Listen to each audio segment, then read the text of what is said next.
एक नई वीडियो के साथ आज मैं फिर हाजिर हूं, आपका होस्ट दोस्त विक्रांत जोशी। आपका स्वागत करता हूं मैं आरएम शॉर्ट्स में, जिसमें हम लेके आते हैं दिन भर की स्पेस और डिफेंस न्यूज की टॉप 3 खबरें। तो चलिए जान लेते हैं। अपनी सबसे पहली खबर की बात करेंगे तो MMRCA-2 की तरफ से आ रही है। आप जानते हैं कि अमेरिका की कंपनी लॉकहीड मार्टिन की तरफ से F-21 जो कि एक नया फाइटर एयरक्राफ्ट होने वाला है, वो भारत के लिए रखा गया है MMRCA-2 के कॉम्पिटिटर के तौर पे। तो इसका जो कॉकपिट सिमुलेटर है उसकी टेस्टिंग की गई और इंडियन एयरफोर्स के पायलट के द्वारा उसको इस्तेमाल करके देखा गया कि यह एयरक्राफ्ट उड़ान भरने में कैसा है और इसकी लैंडिंग किस प्रकार से होनी है, जो कि ये दर्शाता है कि लॉकहीड मार्टिन किस प्रकार से हमारे इंडियन एयरफोर्स के पायलटों को आकर्षित करने का प्रयास कर रहा है और वो चाहता है कि उनके यह एयरक्राफ्ट बिके MMRCA-2 के तहत। पर वहीं उन पायलटों से जब ये पूछा गया कि किस प्रकार का उनका एक्सपीरियंस रहा, तो इकोनॉमिक टाइम्स की एक खबर में निकलकर सामने आया है कि कुछ जो नए पायलट थे उनके मुताबिक यह काफी अच्छा एयरक्राफ्ट उनको लगा, पर जो हमारे पुराने पायलट हैं उनके मुताबिक इस प्रकार की टेक्नोलॉजी और इस प्रकार की हैंडलिंग हमारे एयरक्राफ्ट पुराने एयरक्राफ्टों में होती है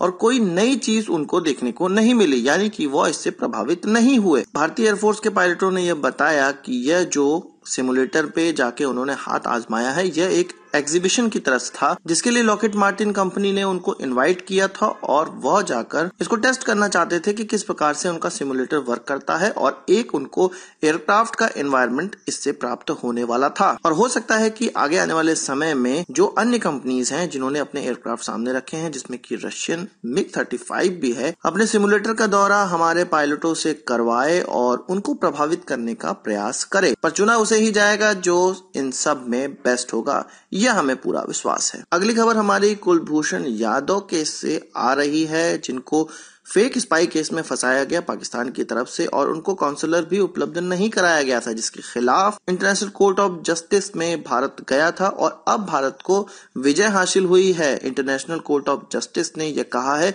कुलभूषण यादव जी की जो मृत्यु दंड है उसको रोक दिया जाए, अभी से रोक दिया जाए और उनको एक काउंसलर उपलब्ध कराया जाए, जो कि भारत की हमेशा से ही डिमांड रही है। इंटरनेशनल कोर्ट ऑफ जस्टिस ने यह माना है कि उनको उपयुक्त काउंसलर उपलब्ध नहीं कराया गया था, उनका पक्ष नहीं सुना गया था और ऐसे ही उनको डेथ सेंटेंस सुना दी गई है, जो कि बिल्कुल गलत है। तो एक बड़ी जीत भारत की पाकिस्तान पर इसको माना जा सकता है। बात करते हैं चाइना और श्रीलंका के बीच के रिश्तों की। तो जैसा कि आपको लोग जानते हैं कि भारत हमेशा से ही श्रीलंका की नेवी को हेल्प करता आया है और हमने कई बार देखा है कि भारत श्रीलंका के कोस्ट गार्ड को ऑफशोर पेट्रोलिंग वेसल देता आया है। पर इस बार गिफ्ट देने की शुरुआत चाइना ने की है। उन्होंने अपने पुराने फ्रिगेट, जिसको कि टाइप 053 फ्रिगेट कहा जाता था, चाइना पीपुल्स लिबरेशन आर्मी की नेवी में, और इसको टोंगलिंग नाम से उनकी नेवी में 1994 में इंडक्ट किया गया था और 2015 में जाके उसको डिकमीशन किया गया। यह 2300 टन डिस्प्लेसमेंट वाला वॉरशिप अब श्रीलंकन नेवी को दे दिया गया है और श्रीलंकन नेवी का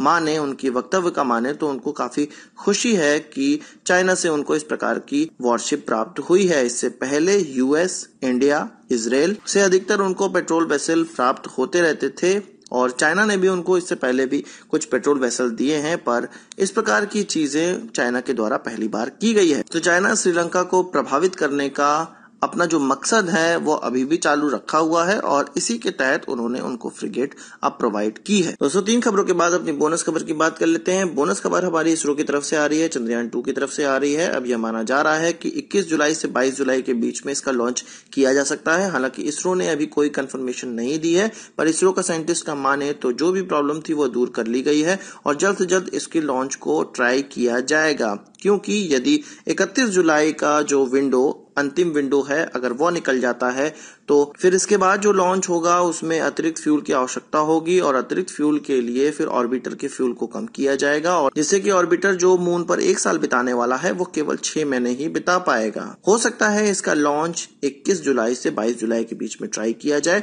नहीं तो 31 जुलाई से पहले जरूर इसरो इसको लॉन्च करना चाहेगा। तो आज की इस वीडियो के लिए बस इतना ही। आशा करता हूँ कि वीडियो पसंद आया होगा, आप इसको एक बड़ा थम्स अप जरूर देंगे। नमस्कार, थैंक यू, जय।